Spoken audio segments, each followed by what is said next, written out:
أعوذ بالله من الشيطان الرجيم.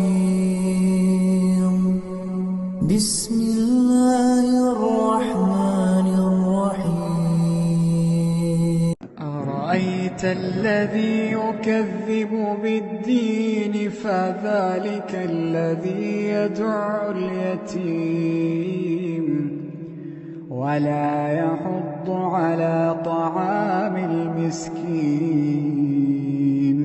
فويل للمصلين الذين هم عن صلاتهم ساهون الذين هم يراءون